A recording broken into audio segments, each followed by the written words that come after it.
fit, formidable, and fantastic. Hey everyone, it's Cory McCarthy, and welcome to a new episode. And welcome to another installment of Ask Cory, where I answer the questions that my viewers submit. So, let us begin. I was wondering, how do you think your body will look right now if you haven't been using any caffeine and other vegan supplements before?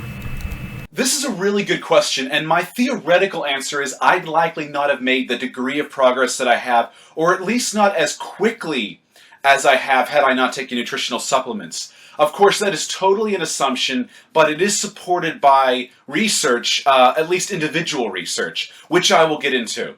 First, keep in mind that supplements are just that. They're supplemental to a proper diet, training program, and sleep schedule that are already in check. Supplements are not meant to be replacements or crutches for those items not being in check. So do not expect magic from them. I believe that some supplements, and I emphasize some supplements, certainly not all or even most, can indeed give you a bit of a tiny edge for what it's worth. To provide a couple of popular examples without taking this video to epic length, let's have a quick look at the research on caffeine and creatine. Let's start with caffeine. In a late 2014 placebo-controlled study on resistance-trained men, a moderate dose of caffeine, or 6 milligrams per kilogram of body weight, was demonstrated to improve maximal voluntary contraction strength in all muscle groups. As such, the research concluded that caffeine may be useful for competitive and recreational athletes that are aiming to increase strength and performance. As I said, that little bit of an edge without resorting to illegal drugs or hormones. So now let's look at creatine, which actually has a large body of supportive research out there. According to a meta-analysis of 22 studies, there appears to be substantial evidence indicating that creatine supplementation concurrent with resistance training is more effective at increasing muscle strength and weight training performance than resistance training alone. Those using creatine witnessed an 8% increase in their 1, 3, and 10 rep maxes compared to a placebo. Furthermore, weightlifting performance was 14% greater in creatine users versus those taking a placebo. For instance, bench press 1 rep maxes improved anywhere from 3 to 45% in creatine users compared to a placebo. And that kind of variability is to be expected from anything you take. Some people are hyper responders and others not so much. Nonetheless, 3% is still an edge over nothing at all, arguably at least. And if you're one of the 45% hyper-responders, that's pretty fucking significant. In another placebo-controlled study lasting 63 days on healthy males aged approximately 19 to 25, the creatine users gained 2 kilograms of body mass, whereas the placebo group gained nothing. Again, that extra legal edge. It may not be a lot, but it's a little something extra. I could go on and on discussing a variety of dietary supplements that have favorable research, but I will conclude with just one more to keep this video condensed.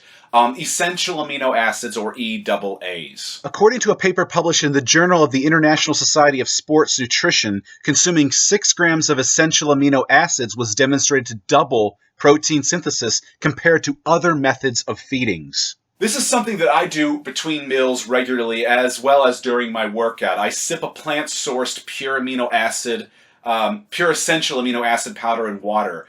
Anyhow, to summarize, there are a lot of scams out there and a lot of supplements that don't work, and some that may even harm you, like Garcinia cambogia.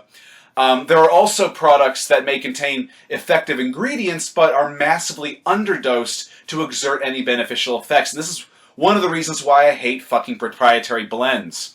My advice is to do your research, be critical, and if you have the money, give something a try if it appears favorable to you. Of course, don't spend money you don't have. No supplement is mission critical, aside from those that might help you fight a deficiency like B12 or D3. And if you only have enough money for food, don't fucking blow it on supplements. That should go without saying. But if you got a little extra cash, maybe invest in some quality coffee, a vegan protein powder, free-form aminos, and creatine monohydrate. In fact, creatine monohydrate is really fucking cheap. Like $20 for 2 pounds of powder. I know that many people are against or at least wary of supplements, and with good reason, especially given the scam artists out there promoting overpriced junk. Now, I am not personally against supplements, but I am certainly critical of what I buy and even the manufacturer. I always do my research before trying a product, and then I experiment to see if I'm even a responder. I do think that my selective supplementation has given me at least a tiny bit of an edge in my performance, certainly not a steroid-like edge, and nothing magical, but that little extra kick that I otherwise would not have had. That's just my feelings. But in the case of things like caffeine, be cautious if you possess any health issues that might be exacerbated by its use.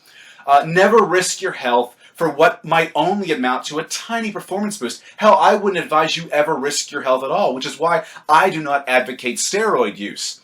I hope this answers your question. It's the best that I could do given the theoretical nature of it. Anyhow, if you've enjoyed this video, please like and share it. And remember to subscribe to my channel if you haven't already. Till later. And don't forget to send me your questions for a future Ask Cory installment. Just go to the link provided in the description below.